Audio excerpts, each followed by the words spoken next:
Well, welcome to another edition of Bolton In, all thanks to the team at Palmerbet, of course. And I've got a couple of absolute form gurus all over the world, these boys. One's in LA, Adam McGrath. How are you, buddy?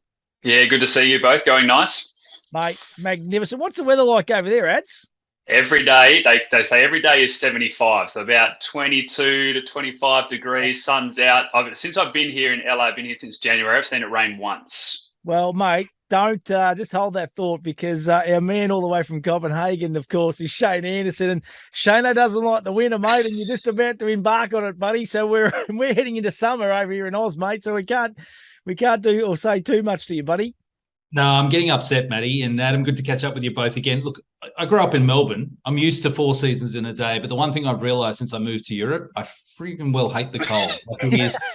We're not even into winter yet over here, and it's just starting to tick in. And my mood swings are going all over the place. But hopefully we'll find a few winners. We've been around the money over the last 2 weeks.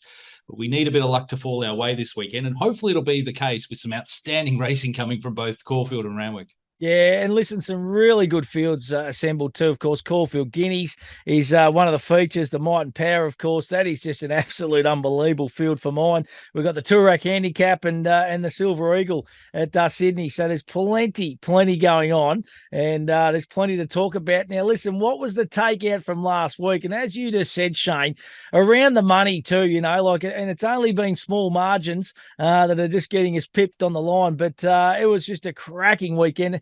The Epsom, the Metropolitan, just the finishes in those races, you could not script it any better, could you? No, it was amazing to see a dead heat and about a neck back to third in the Epsom. I think it's only the third time in history we've seen a dead heat in that race. It's one of the great things about big handicap races, where at the end of the day, you want a result that's going to be close. That's what the handicapper's objective is, to weight the horses to a level that they're all going to go across the line fairly closely aligned. And we saw that. It was a great contest, top ranked, carried the top weight. And he really had to dig deep to lunge again in Ellsberg with Hinge not too far away. But yeah, it was a fantastic contest. Adam, as I said earlier, I'm a big fan of handicap races. I love them from a betting opportunity, and you couldn't have asked for much more.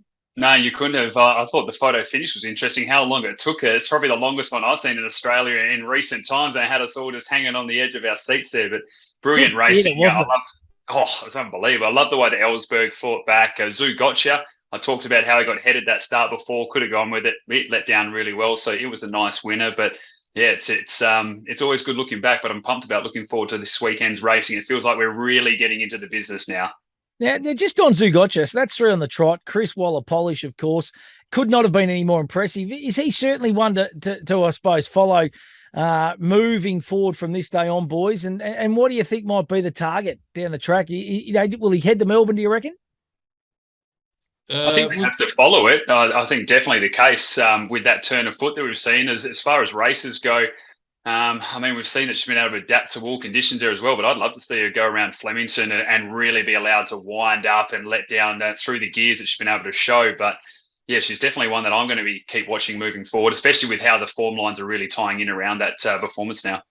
Yeah, you'd think probably the likely next step for her would either be to Caulfield for the 1,000 guineas or, again, whether she goes to Flemington for, say, the Wakeful Stakes if they want to try to get her to an Oak Strip. Just on pedigree, she's probably only going to want to stretch out to a mile at this stage of her career.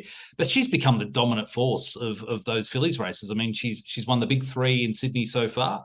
And that win on Saturday was probably the best we've seen from her. And outside of that, I think the other big talking point from mine was Smoke and Romans, just this consistent progression through the campaign. If you'd asked me 6 months ago, would Smoke and Romans be a Group 1 Turnbull Stakes winner, I would have said you've lost your marbles. But that was just a tremendous performance. And I suppose Adam gets significant weight relief now heading towards, say, a Caulfield Cup or a Melbourne Cup if they go in that direction, dropping down to 50 kilos. Wasn't it a Pakenham Cup a year ago they were aiming for, and now they find themselves going for this racing? Isn't it a great game where you can start there and who knows where you're going to end up, and what a journey they've been on already? Yeah, amazing training performance too. Kiramar and David Eustace, leading Victorian trainers, obviously flying at the moment, but their staying prowess is just unbelievable, isn't it? It is just second to none. And them and Chris Waller, obviously, the two probably neck and neck best trainers in the land at the moment, aren't they? They are, and Matty, you'd see him firsthand as well. Obviously, you see him down at Warrnambook. We see him with the jumps, the way they're able to get horses to stay and adapt their craft there as well. So anything 2,000 metres plus, Mara and Eustace for me are a standout. As you said, they're trying to chase Chris Waller for the Australian Premiership, but when it comes to staying, I think they're in a land of their own. I think the other thing to factor in with those big stables that we're talking about, I mean, Waller's rise over the last decade or so is one of the great racing stories, but his operations not just run like a traditional stable. It's a corporation. It's a proper big business. Similar with Mara and Eustace. I know they have like a CEO of their business. They've got, marketing gurus and all these different areas of attachment to make sure that they are the best that they can be. The Lindsay Park operation with the Hayes boys have been very similar over many, many decades. Waterhouse Spot and so on. All these massive stables, the reason they become super successful is that they run them like big proper corporations that have the best of the best in the roles that they need. And it's been really, really interesting just seeing the development as you go back to Mara and Eustace. Particularly, Kieran was always a great trainer in his own right. Yeah. But just how they've got this operating model now with David Eustace in there, it's just fantastic. And I think more and more success is going to keep coming their way. Boys, what about the Beaten Brigade in the Turnbull? Duais, where's it at? Gold Trip, plenty of knockers there. Inspirational Girl, I thought wasn't a bad run. Vow and Declare, another one, nice run. What's your take, boys, out of the Beaten Brigade? I thought Duais was pretty plain. I really liked Inspirational Girl. I feel like if Inspirational Girl had got out a lot earlier, she's running for third or fourth and really attacking the line. So I thought it was a big tick for her, but yeah, Jules for Mine was very disappointing. I sort of was expecting that this was going to be the race. She turned it around and said, no, I am back. And, the spring's going to be big time for me. But after that performance, I'm probably going to step back a little bit now with following her. Yeah, I tend to agree. Question mark over her. Profundo, as I mentioned going into last week's show, that I thought it was D-Day for Profundo and just didn't quite measure up. The ones that are really going well, deceptively, I mean, Gold Trip was heavily backed in the race, and I liked it last week. I thought it was a really strong chance. Covered a bit of ground in the run, but stuck to his task over the concluding stages. He finished fifth, not beaten too far. Knight's Orders Flying, the old boy, the Sydney Cup winner. I mean, he's run fourth again. He carried most weight in the race, and he's gone well. But I think the runner-up, Maximal, and also the third place getter, Young Werther, are both ticking over really well on their Cups campaign. So on face value, the Turnbull Stakes historically is a good form reference for the big races. I think this year, not so much a Cox Plate, definitely for the two big cups, the Caulfield Cup and the Melbourne Cup. We might see some of the horses coming through this really come to the fore in those two big staying races. Boys, let's have a look at the feature group ones this weekend, and going to be tricky again because there's whispers and the bureau and all that. They're all saying that we're going to get an absolute deluge down at Caulfield, so that's going to make it a little bit tricky. You have to kind of factor that in, but we'll start off with the Might and Power. Of course, race number 7, Caulfield on Saturday. This is an absolute unbelievable field for mine. Animo is our favourite, all thanks to Palmer Bet at $2.30. Zaki at $4.80. I like the track work during the week with the stablemate Mahunga. I'm Thunderstruck at $5.50. Going to ride it a little bit closer. Mick Price came out during the week and stated that. Alligator Blood coming off that magnificent victory last start $6.50. Mahunga, who of course ran through the line beautifully well last start at $12. Mr. Brightside out to $15. Benno out to $26 and Nonconformist at $67. This is a ripping field, isn't it? Only small, but it is absolutely jam-packed with quality, boys. Yeah, it's basically the mini Cox Plate, isn't it, from what we're seeing? When you go and take a look at the market, these are headline acts, and I'm really pumped that no one's tried to dodge each other, that they're going to step out here, they're going to race, and we're going to see them do it again, in a couple of weeks' time as well. But it's interesting when you take a look at the market, and the market's what sort of changed mine. Do I think Animo's the best horse in the race? Probably. Do I think it should be winning? Yes. Do I want to take $2.30 in a race like this with this much class? Probably not, to be honest. If I'm going to be doing that, then I'm probably going to look ahead to the Cox Plate and back it now at $3, $3.50, thinking it's going to win here and only shorten. So my sort of thought is that I'm going to stay away from Animo in this race. And if you do like it, I wouldn't talk you out of it all, but I'd be playing the futures with a Cox Plate. And that's maybe because I just don't like taking $2 when you've got so many good horses about this. The I'm Thunderstruck, as I said, I was a big fan last time, tipped it last time it went out. I'm not a fan of them riding it closer over 2,000 metres. That's just put a little voice in my head to be a little bit wary. The one that Shane was keen on last time is the one that I'm keen on this time. I thought Mo'unga was huge last time. I like that it goes up to the 2,000 metres now. I think that extra distance is great. Ollie takes the ride. I think the lead-up's been really good. The form's all tying in nicely. And when I've got a question mark around a few, like I've got a little question mark around Zaki with the pressure if Alligator Blood takes on, but a little question mark on Alligator Blood. Can it hold on for that extra 200 furlongs, 200 metres, sorry. Thunderstruck out to 2,000 metres, question mark as well. Animo, we're talking Fangirl, Profondo, Hinged, Ice Bath type of form. Is that $2.30 form? Mo'unga at $12 for mine is a nice way to play, a good each way bet, and that's the way that I'll be going this time with Ollie in the saddle. Love it, mate. Bit of value. Shane, what are your thoughts? Yeah, we're aligned. I can't add a great deal, but as someone who likes the sound of my own voice, I'll try to. I think on face value, Animo is the best weight for age horse in Australia. He's winning the Wing Stakes dominant. He won the George Main with ease, although subsequently had a lameness issue out of that race. And that's the big thing that's sort of ticking over in the back of my mind. We're in Spring Carnival, heading towards the biggest races. Trainers will do their best to keep their horses bang on at 100% as they need to all the way through the preparation. So if there's just been a little niggle with Animo, that can make him vulnerable. But on face value, Godolphin would not be running him if they did not. That $2.30 mark, I think it's as light as you want to be taking. I agree with Adam. Like, if you do like him in the Might and Power, you may as well like him in the Cox Plate, because if he wins this race and wins it easily, he'll be a dominant favourite for the big race at the Valley in a couple of weeks' time. So, look, ticking all the boxes, Animo, except for that little question mark over the lameness issue last start. He's proven at the track winning the Caulfield Guineas 12 months ago. He's been a dominant force this campaign so far. So he's the one that I think should be winning if he's at 100%. But I agree with Adam. I'm sticking with Mo'unga as the value bet or the roughie in the race. I did like him at a big price in the Underwood Stakes, although, I had Zaki as my best on that occasion, but Mo'unga, my value bet. What I liked the most was that it took him a while to really build his momentum up. But once he got there, he was very, very strong late in the piece.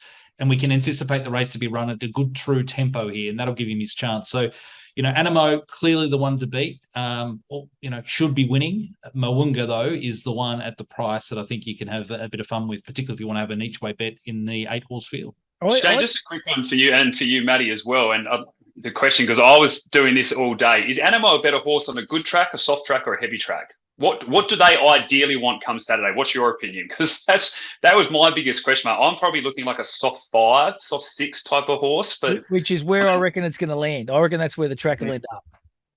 Yeah, I tend to agree. And I think, look, regardless of this being a Group 1 race worth a lot of money on Saturday, the big goal for Animo is to be at the peak of his powers at at Cox Plate Day at the Valley in a couple of weeks' time. So I don't think they'd be wanting it to be too soft because, no one really wants their horses getting through big, slogfests in wet tracks when they've got bigger goals still to come. But I think if you get a track, as Matty's just sort of made a point on, if we get that sort of soft 5, soft 6 range, I think he's got a considerable margin on him. I do think he's also the type of horse that, regardless if it is very wet or if it is firmer, he's got a margin on them as well. I think he's clearly the number 1 seed. So I think conditions-wise, he should be okay regardless of what we get served up on Saturday.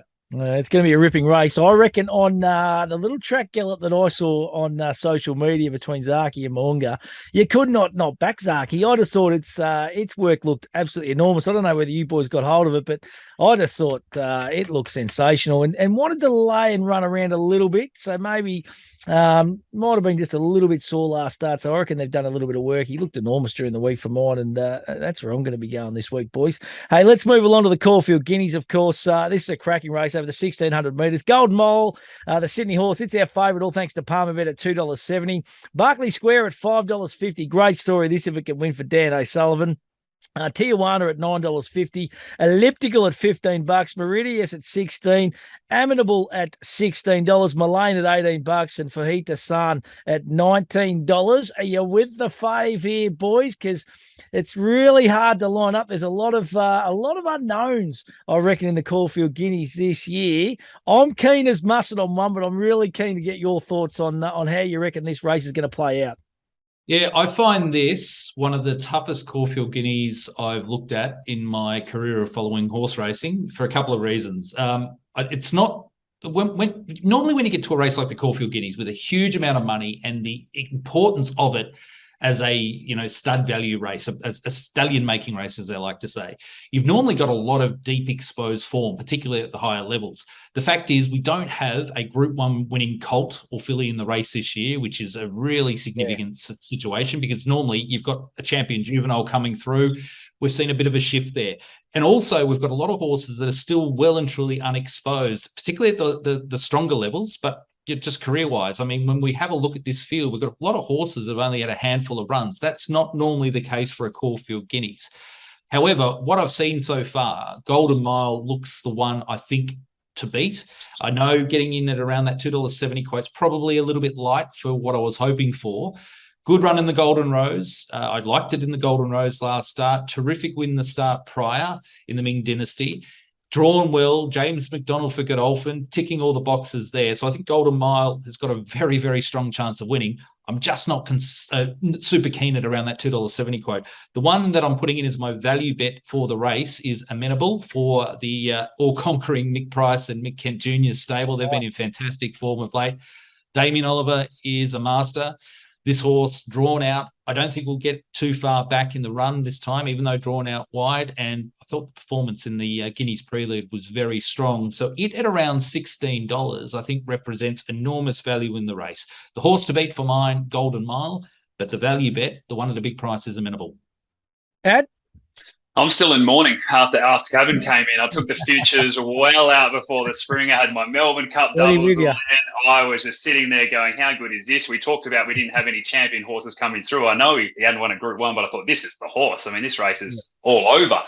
So I'm still regrouping from that. I'm a bit like Shane. I've got Golden Mile on top, deserves to be the top. Do I want to take $2.70? No, I was kind of hoping for $3.80, $4. That's the sort of mark I would have been really interested in. So it's still on top of mine. It is my tip in the race. The two that I like at value, if Meridius had drawn a barrier, then that was the horse I was really interested on. I had it to run the top three with Aft Cabin last time. Thought it was a really good performance. But drawn the car park again, I think makes it really difficult. So the other one I like is Elliptical, which has got barrier 1, has Blake Shin in the saddle, ran the fastest last 200 last time. I think wants the mile compared to others and should be able to just stalk the lead. I think it'll get a really nice run through transit. And currently, I think we're getting around that $15 quote. So I think it's a really nice each way play. So Golden Mile's still my tip there, but I'll be definitely watching Elliptical and also Meridius, hoping that it gets a bit of luck. But as Shane said, just even the lead up, not having these champions, but then the weather, like that performance last time that they ran in at Caulfield in that Guineas Prelude, I've never seen a race like that. I don't know how Matty Hill even called any of the horses. I couldn't tell a colour through the TV. So he did a magnificent job, but it just shows how different it is trying to line this all up with the conditions and the lead ups that they've had. Yeah, I reckon you missed the winner, you two blokes, and this would be a great story.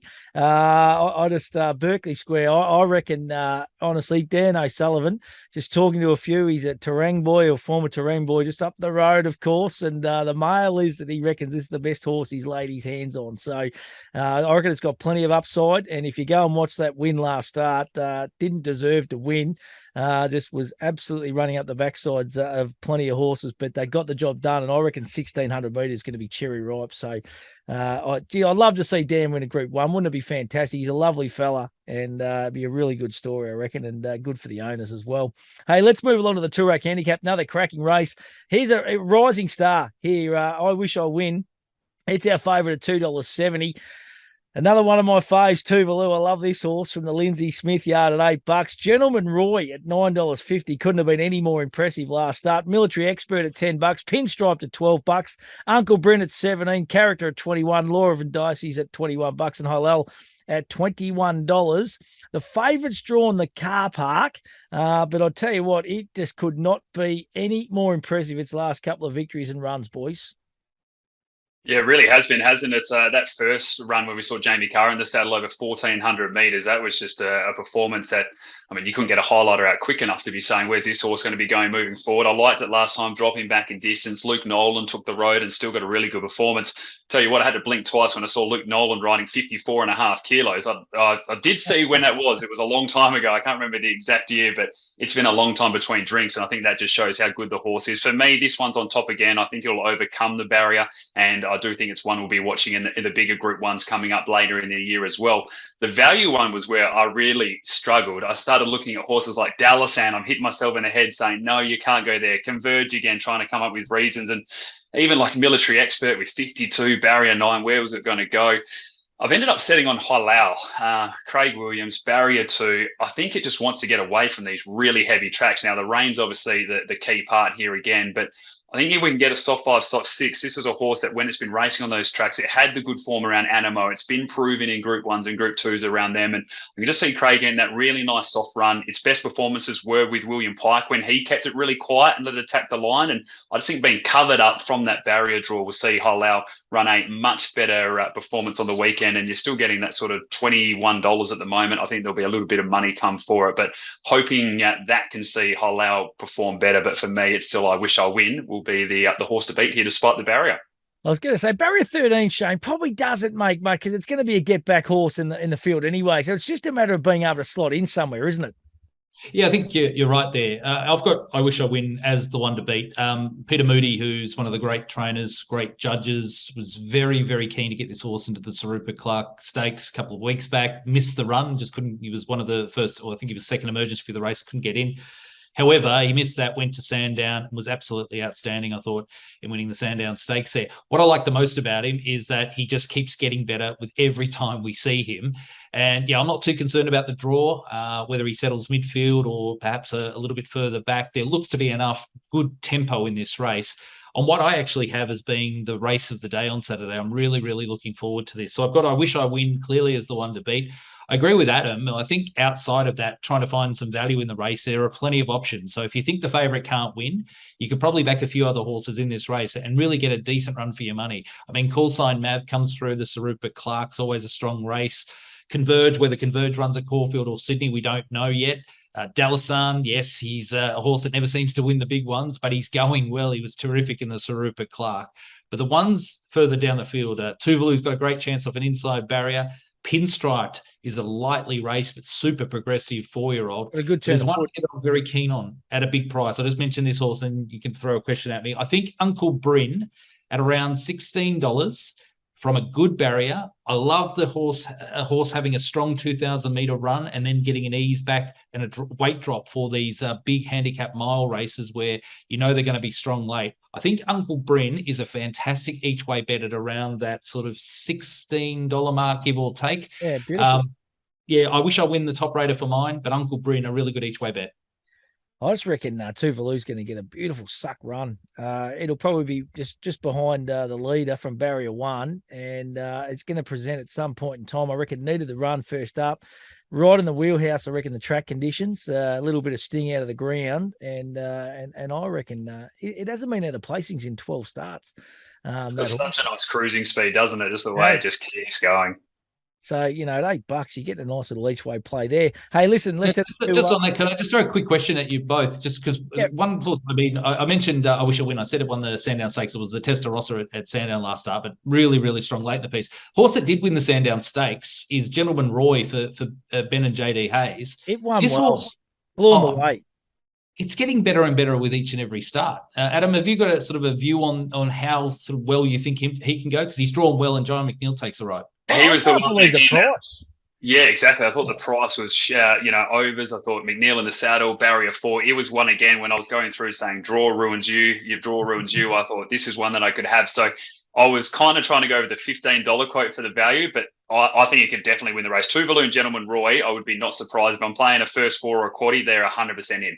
And that horse is going to be a lot shorter than $9.50 on Saturday, isn't it? So get in, have some of the action. All thanks to Palmerbet. Just take a little bit off the boys. That's what we like to see. We want to see the punters clean them out if they can. Hey, listen, let's head up to Randwick race 8 on Saturday, the Silver Eagle.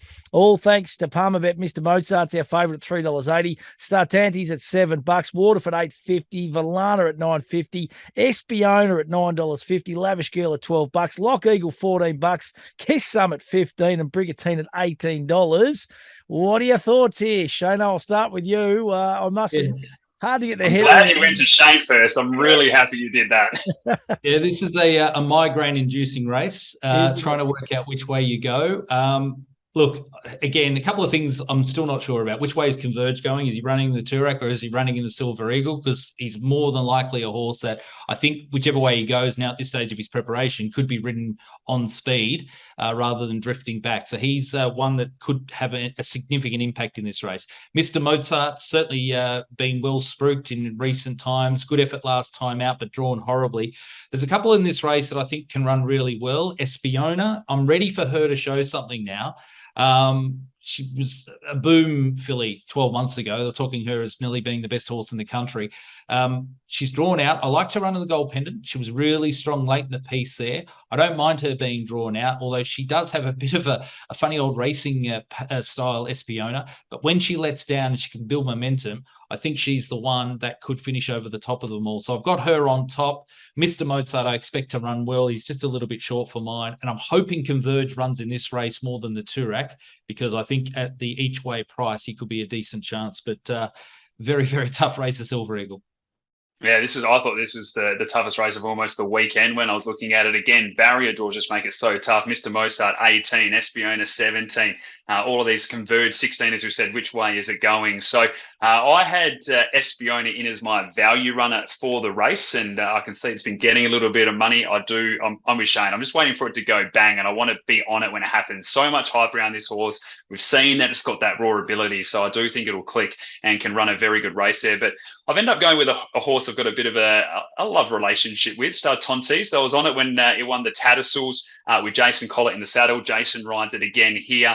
The lead-ups, I think, has been really good. 2.3 lengths off Shades of Roses. We know that's really good form. The last time it was on a heavy was back in Randwick earlier this year. It ran 10.4 lengths faster the way home than benchmark average the last 600 and only finished 0.1 lengths behind Hinged. Now, we're talking up Hinged on a wet track, so I can't see any reason why this horse can't run well. It'll get well back in the field. You'll think you're not a chance at all for the majority of the race, and then it'll start flashing home. But they're both my selections in the race, sort of that $8 to $10 quote. I think this is the most open race of the day, and you could probably do your form 10 times, come up with 10 different horses and still not find the winner. Yeah, absolutely. It's a tough one too. What about another best bet around the country, boys? What are you liking? Yeah, I'm happy to stick with English Riviera. She's running in the Thoroughbred Club Stakes at Caulfield. I liked her at the Valley last night. She was a little bit disappointing on first glimpse, but I think she'll get her chance there, and she'll be around that sort of $5.50 mark. So I expect her to run well. And I thought in the sprint race at Caulfield, the Scalacci Stakes, Paulel, who was very good last time out, I liked him in the Group 1, but I think the filly in that race, Queen of the Ball, Jamie Carr, on board. She's drawn to have a good run from gate number 6, midfield barrier draw.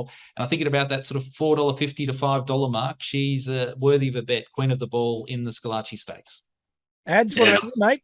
Nice to see the youngsters taking on the older horses. Look, I'm race 10, number 6, Treasured Star at Ascot. This is the Group 2 Guineas winners, had 5 starts, 3 wins and a second. The trials leading into it have been really good. This is your favourite currently for the Railway coming up in Western Australia. So I don't think we're getting a huge price. It's drawn out quite wide, but I do think it'll be winning. And then one that we talked about last week, there's 2 in this race. Race 4 at Randwick. Best of Bordeaux, I think, is the clear standout in the race, and I'd be happy to back it around that $3.20 mark with Palmer Bet. But then all the way down the bottom, Chalonte, number 10. This is a horse that I've backed its last 2 starts now.